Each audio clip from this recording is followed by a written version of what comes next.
am a proud Yorta Yorta and Wurundjeri woman. Growing up in Rubicon, we did run a cultural camp called Camp Jungai.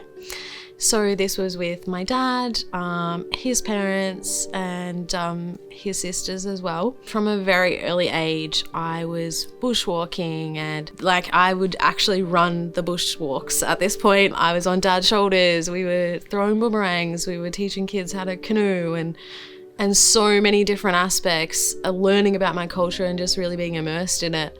That's where I developed my love for my culture and being Indigenous, and it made me so proud, and it's definitely runs through my blood now and comes out in all the work that I do today. I was very positive towards my education initially. I think once I got to high school, it got a bit harder.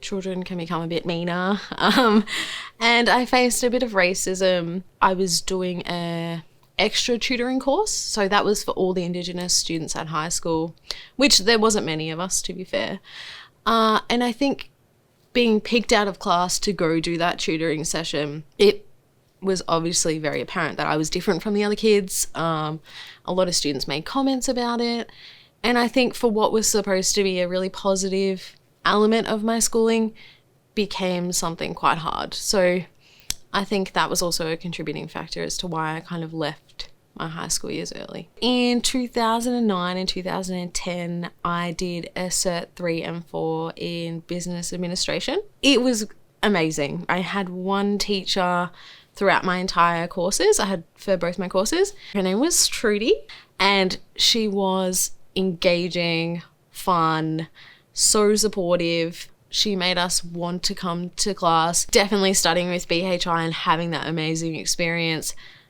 was 100% the reason why I applied to work here. I think that it's a good reflection of how BHI treat their students and how good they deliver their courses.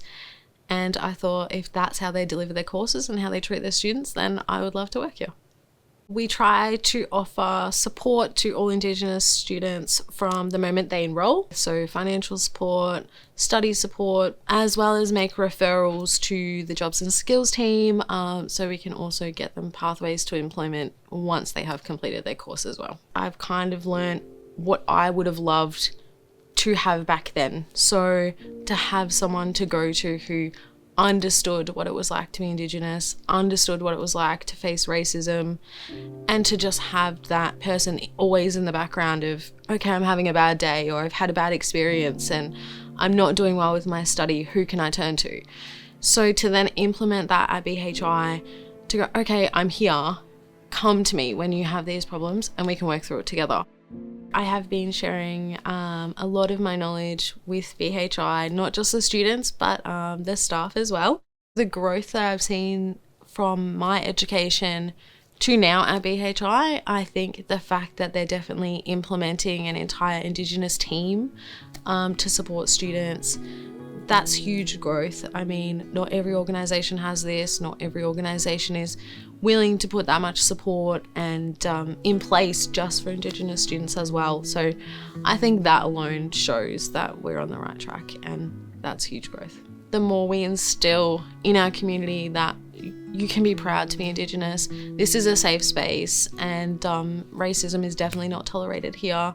Every day I get to meet new students, I get to discuss their cultural background and sometimes have a laugh with them about joint experiences we've both had with our families, and how we grew up together, and just things like that. It's so lovely. And then just to be able to support them to make sure that they finish their courses and see how happy they are to have completed it is such a rewarding thing that makes me want to come back every day.